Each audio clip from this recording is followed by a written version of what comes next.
Assalamualaikum warahmatullahi wabarakatuh.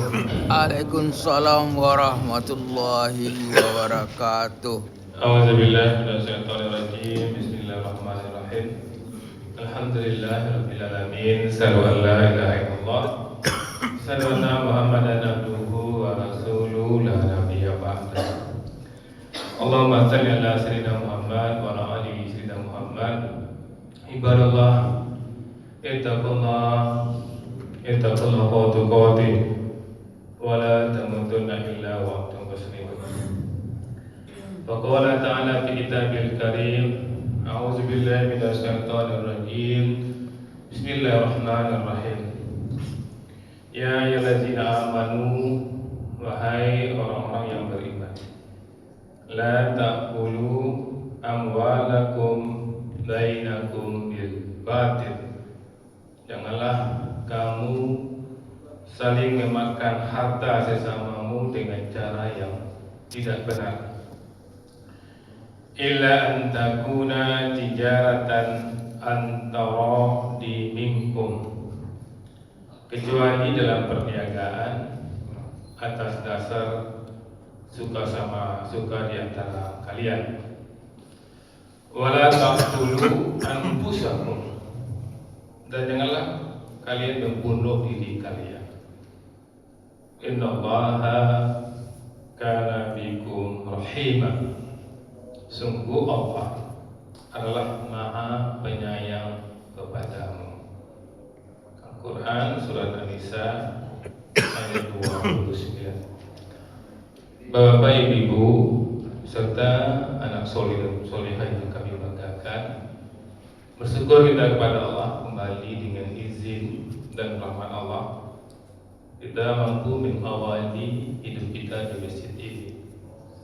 Tentu Bapak Ibu, kita selalu berharap, berdoa kepada Allah, ibadah apapun yang kita kerjakan benar-benar bernilai takwa di sisi Allah Subhanahu wa Ta'ala. Kemudian Bapak Ibu, kita bermohon kepada Allah kiranya hidayah Allah selalu menyertai hidup kita sampai kita tinggalkan dunia ini. Amin ya Allah ya Rabbal Alamin.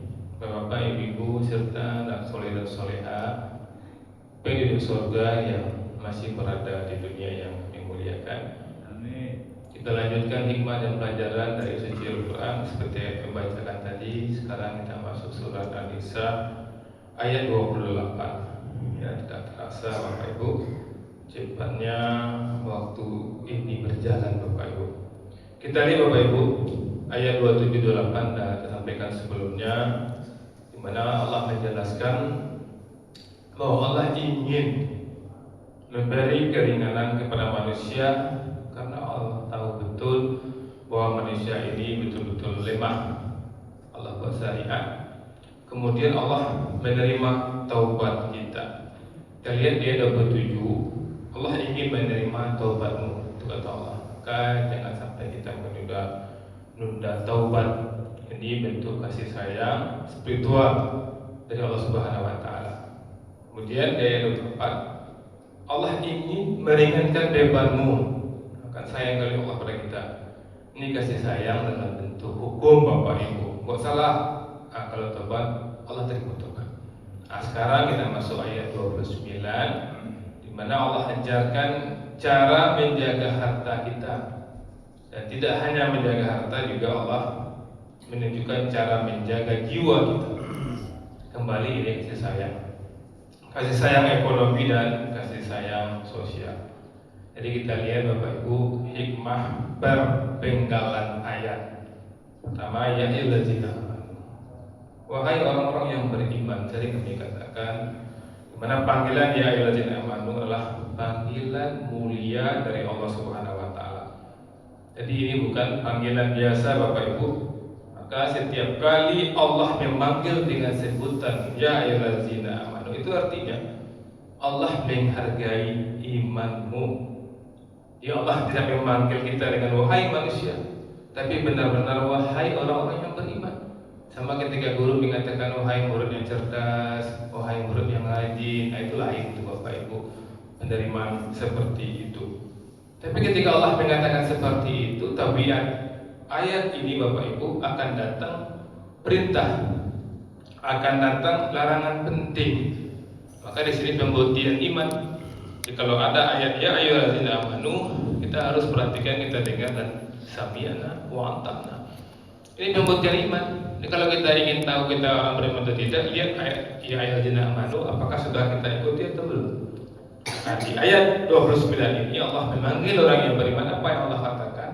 La ta'kulu amwalakum bainakum bil batil. Nah, ini orang beriman perhatikan ini. Janganlah kamu saling memakan harta sesamamu dengan cara yang batil. Ketika ayat ini diturunkan Bapak Ibu, orang-orang musyrikin dia sesama mereka memakan harta secara batil. Maka Allah turunkan ayat, hai orang beriman, kamu berbeda, jangan ikuti mereka. Jangan kamu saling memakan harta sesamamu dengan cara yang batil. Apa itu cara yang batil Bapak Ibu? Banyak Bapak Ibu. Kalau cara yang halal lebih banyak. Itu riba, itu mengambil tambahan tanpa imbalan yang sah, itu tidak dibenarkan. Walaupun suka sama suka, kita pinjam uang 1 juta, kita kembalikan 1.100.000, walaupun suka sama suka, itu tidak dibenarkan. Kemudian judi domino misal, ya kan, taruhan atau piti misalnya, taruhan apa talua, itu kan kalau piti di kawalwa itu kan, itu memakan harta dengan cara yang batil itu. Penipuan, gazab, banyak itu Bapak Ibu, termasuk korupsi. Itu memakan harta rakyat secara batil Bapak Ibu. Ya. Jangan pernah kita lakukan itu. Kemudian Allah mengatakan, illa antakuna tijaratan antardi minkum. Ini kan luar biasa Allah Bapak Ibu. Ada yang Allah larang, ada yang Allah benarkan, kecuali berupa perniagaan, perdagangan atas dasar suka sama suka. Perlu Allah sebut di sini, kalau perdagangan boleh atas suka sama suka Bapak Ibu. Jadi kalau ada modal barang 1 juta, wah jual 1.300.000, untung 300.000 itu halal tuh Bapak Ibu. Perdagangan kan. Tapi kalau pinjam orang 1 juta, pulangan 1.100.000 kan 1.000 tuh, tapi haram tuh. 100.000 untungnya, tapi riba itu haram. Di perdagangan walaupun untung 300.000, tapi suka sama suka itu dibenarkan Bapak Ibu. Maka luar biasa ini Bapak Ibu. Luar biasa Allah mengajar kita, Allah mendidik kita. Kemudian di sela-sela ayat ini Allah katakan, wala taqtulu anfusakum. Dan janganlah kamu yang bunuh dirimu. Apa maksudnya ini Bapak Ibu? Kita lihat di sini kan Allah mengatakan jangan makan harta saudaramu dengan cara yang halal, yang haram. Kemudian jangan bunuh dirimu. Bagaimana kita memahami ini? Allah selipkan pula ini Bapak Ibu. Maka beliau mencatat, Mufasir mengatakan subhanallah khaliq. Allah menggabungkan larangan memakan harta batil dengan larang membunuh dirimu. Apa hubungannya itu? Ternyata memakan harta batil adalah bentuk bunuh diri secara perlahan.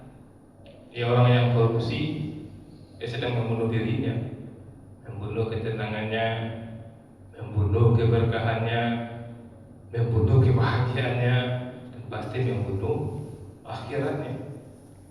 Itu juga orang yang berjudi sedang membunuh dirinya sendiri, membunuh finansialnya, membunuh keluarganya, dan membunuh masa depannya. Ini Allah katakan jangan kamu bunuh dirimu. Orang terlibat riba juga seperti itu, sedang membunuh dirinya, membunuh ketentraman hatinya, membunuh keberkahan hartanya. Dan terbukti Bapak Ibu, ada beberapa kita lihat di media sosial dokter yang bunuh diri. Kenapa? Ternyata terlibat pinjol Bapak Ibu. Allah melarang itu. Terlibat pinjol dia bunuh dirinya. Allah kaitkan Bapak Ibu, luar biasa. Kemudian Allah menutup ayat ini, innallaha kana bikum rahim. Sungguh Allah adalah Maha Penyayang padamu.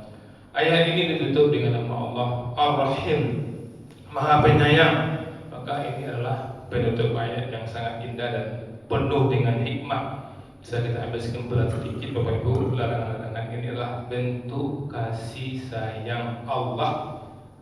Allah melarang kita memakan harta batil bukan karena Allah pelit, tapi tapi karena Allah sayang kepada kita. Allah melarang membunuh diri bukan karena Allah kejam, tapi karena Allah ingin kita hidup bahagia. Itu saja Bapak Ibu siswa kota yang sudah kita sepakati. Berjamaah. Assalamualaikum warahmatullahi wabarakatuh. Waalaikumsalam warahmatullahi wabarakatuh.